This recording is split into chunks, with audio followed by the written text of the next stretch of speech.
예수 믿는 사람들만 공동체로 모여서 사는 게 신앙생활이 아니거든요. 다른 말로 표현하면 교회에 나와서 교회 성도들끼리만 신앙생활하는 건 신앙생활이 아닙니다. 신앙생활은 우리의 일상, 우리에게 주어진 모든 삶의 영역 속에서 내가 어떤 가치와 어떤 자세로 성도답게 사는가, 이것이 신앙생활입니다. 그래서 골로새 교회 성도들 중에 크게 두 부류의 성도가 있었어요. 하나는 골로새라는 지역에서 태어나서 그 지역에서 섬겼던 신앙, 그 지역에서 지켜왔던 전통, 문화, 이런 것들로 이방인들이라고 지칭된 골로새 사람들.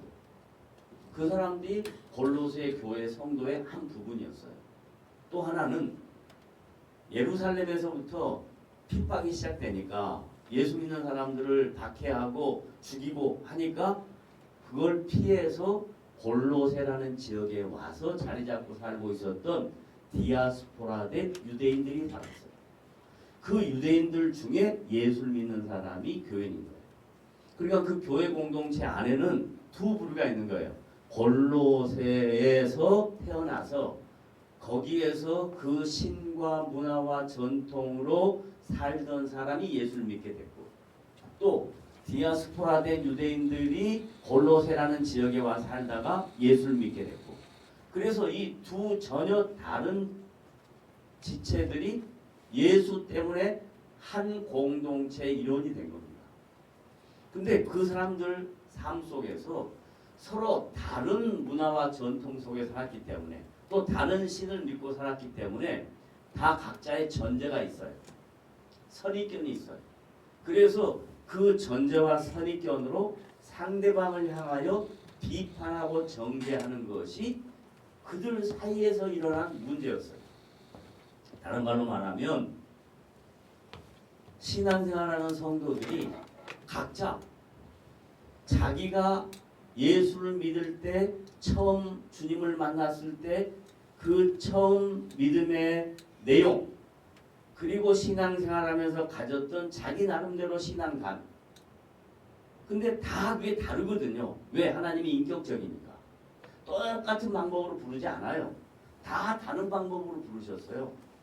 다른 방법으로 부르신 사람들이 예수님 때문에 한 공동체 일원이 돼갖고 신앙생활하면서 갈등이 뭐냐면 서로 갖고 있는 고정관념, 선입견, 관점, 이것이 다 각자 다르니까 성도들 사이에서 어떤 문제가 생기냐면 비판하거나 정죄하는, 자기 중심으로. 그게 골로새 교회 안에 문제가 됐던 거예요. 그래서 사도 바울이 골로새 교회 성도들에게 신앙생활이라는 그게 아니다라는 걸 가르쳐주는 거예요. 그럼 이제 먼저 문제점부터 지적합니다. 문제점은 어디서 나오냐면 아까 얘기했듯이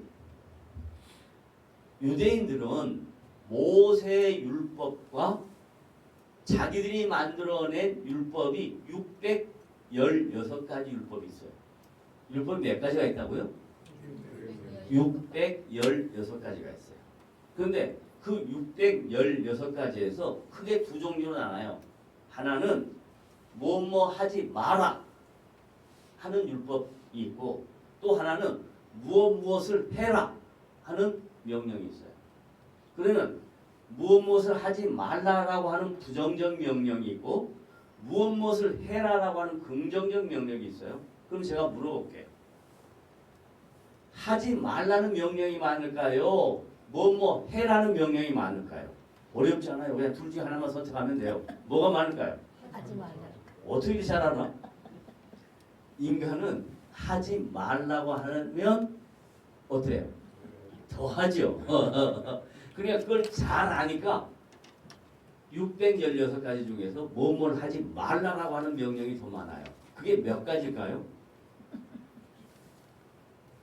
그게 몇 가지냐면 1년이 며칠이에요? 365. 뭐뭐 하지 말라는 명령의 수가요 365가지.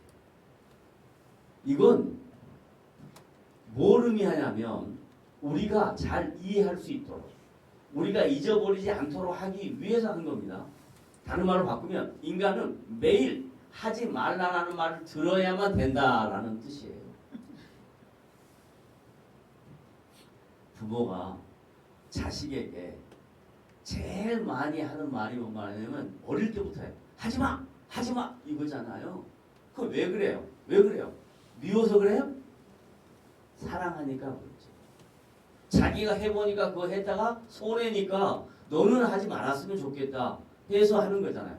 하나님이 당신의 백성을 사랑하니까 하지 마라 라는 명령을 하지 마라는 율법을 그렇게 365가지로 설명을 한 거예요. 그리고 나머지는 616에서 365를 빼면 얼마예요? 그건 각자 빼봐야 알지. 그건 알아서 하세요. 그건 무엇을 하라라는 명령이에요. 무엇을 하라. 자, 이걸 지키고 사는 사람이 있을까요? 없을까요? 없어요. 하는 사람도 없어요. 그런데 자기는 이 부분은 지켜. 근데 저 사람은 저 부분은 지켜. 서로 지키는 게 달라. 그러니까 뭐가 생길까? 갈등이 생기지. 그래서 뭐 하게 돼? 손가락질하게 되고 비판하게 되고 정죄한단 말이에요. 이런 게 있고 그 다음에 이방인들은 하나님을 알지 못했던 골로새에 살던 이방인들은 그들 나름대로 섬겼던 신이 있어요. 그들 나름대로 살고 있었던 문화와 전통이 있어요. 예를 들면 우리나라도 단군 신화가 우리나라의 신화잖아요. 그리고 우리나라 수도 없이 많은 신들이 있잖아요. 그래서 그 신을 섬겼던 사람들이 갖고 있었던 고정관념, 선입견. 예를 들면 이런 거예요. 아침에 제가 물 떠가지고 컵을 들고 다 컵이 딱딱 떨어졌어. 그래서 깨졌어요. 그럼 어떻게 되는 거예요? 우리의 문화와 전통에는 어떻게 이야기해요? 재수 없다고 그러잖아요. 또 피를 봤어요. 응? 짐승의 피를 봤어요. 그러면 어떤 사람은 뭐라 그러냐면 야, 그 짐승 피 보면 그거 희똥 찬 거야. 복권 사야 돼. 이런 게 뭐냐면 고정관념이고 선입견이에요. 근데 그것이 지역마다 달라요. 그러니까 서로 지역이 다른 사람들끼리 생각과 관점과 선입견이 다르니까 갈등이 생기는 거예요. 그러면서 우리는 그렇게 생각 안 해. 예를 들어 이탈리 사람들은 접시를 깨면 그날 복 받은 날이야, 대박 나는 날이야. 달라요. 그래서 서로 비판하고 정죄한단 말이에요. 문제는 뭐냐? 인간 사회에서 문화든 전통이든 전부 다 선입견과 주관이 있고 관점이 있기 때문에 서로 각자가 다 달라요. 그러니까 갈등이 생겨요. 비판하게 되고 정죄하게 되고. 근데 교회 안에서는 하나님의 통치 안에서는 비판과 정죄는 하나님의 일을 막는 가장 큰 사단의 괴계예요. 그래서 주님이 뭐라고 이야기하냐면 이렇게 합니다. 따라하세요. 성령이 뭐하게 하신 것을? 하나 되게 하신 것을 힘써 지키라. 자, 뭐라고? 성령이 어떻게 해요? 하나 되게 하신 것을 힘써. 다른 말로 바꾸면 사람의 생각은 절대로 하나가 될 수 있다 없다? 없다. 절대로 하나가 될 수 없어. 그러니까 모두 다 성령의 통치와 지배를 받아야 된다 이 말이에요. 그럼 성령의 통치와 지배를 받는 것을 방해하는 게 뭐냐? 율법. 유대인들에게는 율법. 이방인들에게는 전통, 문화. 그거예요. 그걸 이제 오늘 볼 거예요. 골로새 교회 성도들과 우리들에게 주시는 권면이 있어요. 골로새 교회 성도들에게 주시는 권면은 율법하고 아까 말했던 문화와 전통, 이방인들의 문화와 전통, 이걸 자기들이 잘 지켜.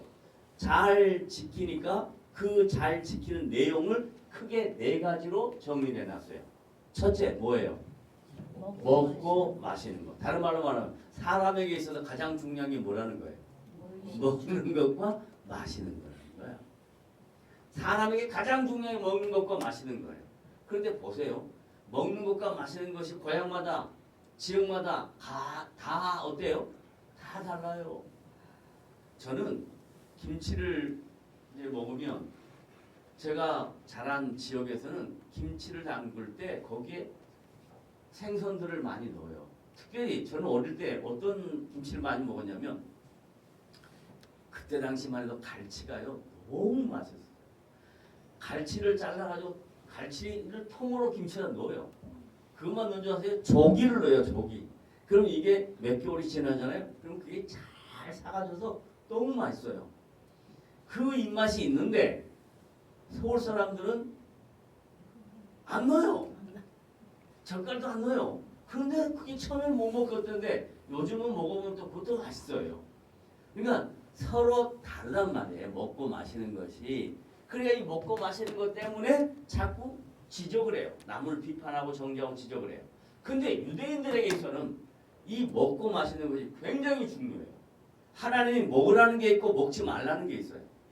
예를 들면 가장 먹지 말라고 강조했던 게 뭐냐면 뭘까요? 피예요. 피. 왜 그럴까요? 생명이니까 그래요. 생명. 피를 먹지 말라 그러는 거예요. 뿐만 아니라 생명인 것과 함께 피는 많은 병균, 많은 어떤 그 항체들이 잘못되면 문제가 생길 수 있으니까 건강력으로도 먹지 말라고 한 거예요. 그러니까 이것이 율법이란 말이에요. 율법. 모세 율법이에요. 616가지 안에 들어있단 말이에요. 그러니까 지금도 피를 먹으면 안 되니까 뭐 안 먹냐면 신앙생활 잘한다고 하는 분들의 얘기예요. 특별히 노 권사님들 얘기에 뭐 먹지 말라고 그럴까요? 순대 먹지 말라고 그래요. 순대 안 먹는다고 그래요. 제가 그걸 큰 피해를 당했다니까요. 어떻게 피해를 당했냐? 딱 지금 이 때예요. 약 33년 전에 영길에 가서 영길서 1시간 반 정도 가는 지역에 마오현이라고 있어요. 마오현. 우리 같은 리인데 거기 가서 사역을 하는데 그때만 해도요. 이 음식을 하는 그들의 그 화력이 너무 약해서 전부 다 기름으로 하는데 기름인지 물인지 밥인지 죽인지 도저히 먹을 수가 없어요. 그래서 하루에 아침에 3시간, 오후에 3시간, 저녁에 2시간, 새벽에 1시간 이렇게 강의하는 마이크도 없어요. 얼마나 힘들겠어요. 그런데 먹을 수가 없어. 도저히 못 먹겠어. 그래서 제가 그랬어요. 나는 누룽지를 좋아한다 그랬더니 이번에 누룽지를 또 해줬는데 누룽지도 물하고 기름하고 같이 들어가가지고 또 먹기가 어려운 거야. 너무 배가 고파서 저기 앉아있는 우리 준이 같은 형제가 있었어요. 청년회장인데 이 청년회장이 자전거를 잘 타서 청년회장에게 여기 동네 시장이 있냐고 물어봤어요. 그랬더니 있다 그래서 그러면 너 자전거 좀 타고 내가 뒤에 타고 가자. 그래서 둘이 같이 자전거 타고 가면서 찬송 부르고 잘 갔어요. 가서 딱 들어가자마자 시장에 뭐가 있냐면 순대 파는 게 있는 거예요. 나 순대 안 좋아해요. 근데 너무 배가 고파서 그러면 먹어야 되겠어. 그래서 순대를 딱 먹고 뭐 사가지고 돌아오는데 갈 때는 찬송 부르고 분위기 좋게 갔는데 오다가 얘가 이상해진 거야. 말도 안 하고. 그래서 딱 들어가가지고 이제 저녁에 집회하러 딱 올라갔더니요. 저 뒤에 앉아있는 여자 영길시 여성공산당 동맹위원장이 예수를 믿고 변화돼서 저기 앉아있는 거예요. 딱 손들더니 선생님 나가시오 이러는 거예요. 얼마나 황당하겠어요. 그래서 내가 여기 올라와서 설교를 하려고 올라왔는데 나가시오 그러니까 왜 그러냐고 그랬더니 하는 말이 말씀을 믿지 않고 말씀대로 살지 않는 사람 우리한테 말씀을 전할 수 없습니다. 그러면 나가라. 그게 뭔 소리냐 그랬더니 방금 전에 순대 먹고 왔지 않냐 이거야. 피 먹고 왔지 않냐 이거야. 성경에 오면 피 먹지 말라 그러는데 왜 피 먹었냐. 그러면서 나는 막 삿대질하면서 나가라는 거야. 알았다고. 다시 돌아앉으라고. 내가 설명해 주다. 설명을 1시간 반을 하는데도 처음에는 전혀 듣지 않으려고 그래. 나중에는 이제 깨달아가지고 알아. 나중에 들어보니까요. 어느 정도냐면 한국에서 갔던 목사님들이 파마하면 구원 못 받는다고 그랬대. 또 화장하면 구원 못 받는다고 그랬대. 그래서 자기들은 화장도 안 하고 파마도 안 한대. 그만큼 다르다. 그러니까 그런 것들이 골로새 교회 안에 2000년 전에 있었단 말이에요. 먹는 것과 마시는 것 때문에 갈등이 생겼단 말이에요. 그러면서 서로 비판하고 정죄해요. 그게 교회가 깨지는 가장 중요한 원인이에요. 자, 두 번째 뭐 가지고 이야기하냐? 뭐예요? 절기.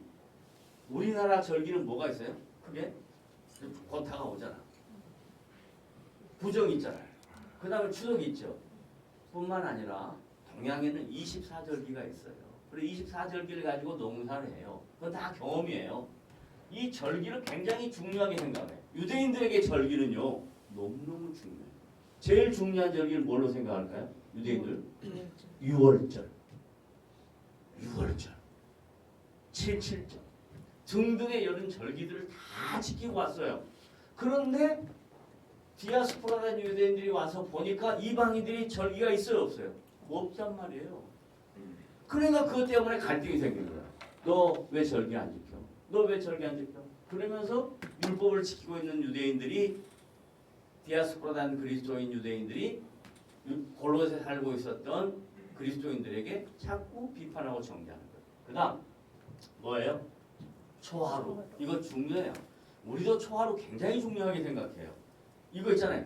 하루가 잘 되면 한 달이 잘 된다 그러고. 그래서 초하루가 뭐냐면 신년 1월 1일 하면 뭐예요? 전부 다.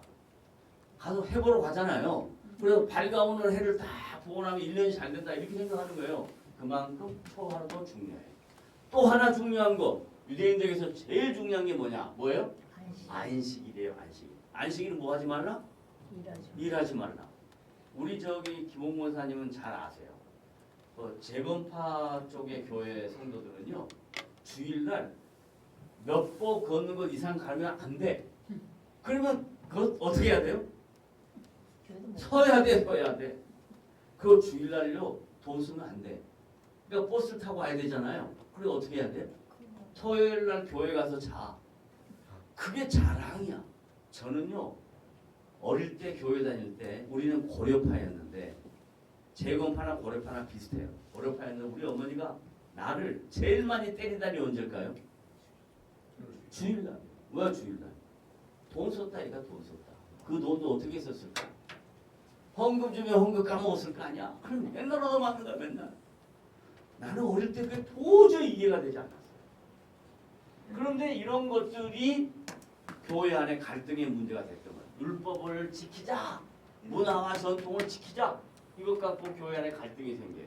그래서 사도 바울이 뭐라고 얘기하냐면 이런 모든 것들은 다 같이 따라하세요. 시작. 장래일의 그림자. 장래일은 뭘까? 장래일은 뭘까요? 이건 전부 다 예수님 오시기 전의 일이다. 예수님이 오셔서 율법을 다 완성하셨다. 따라서요. 예수님은 율법을 폐하셨다. 완성하셨다. 폐하신 게 아니고 완성하셨어. 그런 모든 것들의 의미와 가치와 목적을 예수님이 친히 십자가 위에서 완성하셨다 이 말이야. 그러니까 이런 것들은 중요한 게 아니다. 그래서 예수님이 뭐라고 말하냐면 먹고 마시는 거 중요한 게 아니야. 입으로 들어온 건 다 좋은 거예요. 입에서 나가는 게 나쁜 거라고 말씀하시는 거예요. 입에서 나가는 게 악한 거라고 이야기하는 거예요. 입에서 들어오는 거 주님이 주시는 건 다 좋은 거예요. 그 다음에 절기 의미 없다. 이건 예수님 자체가 절기다. 안식일의 주인이시다. 초하루고 월삭이고 모든 것들 전부 다 예수님이 주인이다. 이렇게 얘기하는 거예요. 그래서 이런 모든 율법의 내용들은 장래에 오실 예수 그리스도의 그림자다. 주님이 오시기 전까지다. 그걸 또 사도 바울은 뭐라고 하냐면 몽학 선생이다. 어린아이에게 잘 가르치는 교사에 불과하다. 이제 어른이 되면 필요가 없다가 아니라 예수님이 다 완성하셨으니까 예수님 안에서 새로운 질서가 필요하다. 그 새로운 질서는 뭐냐? 비판하고 정죄하는 게 아니라 용서하고 이해하고 용납하고 사랑하는 거다. 이게 복음이다 라고 이야기합니다.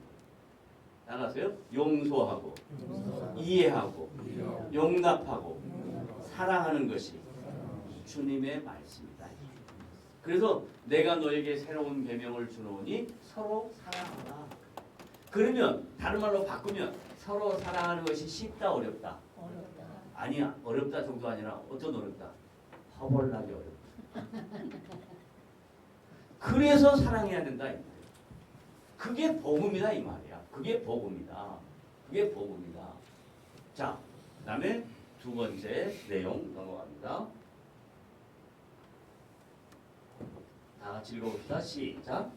꾸며낸 겸손. 야, 겸손한 것처럼 뭐 한다고요? 인간은 겸손을 가장할 수 있다라는 뜻이에요. 그럼 겸손은 뭐냐? 겸손은 뭐냐? 성경에서 말하는 겸손은 비교할 수 있는 것이 아니에요.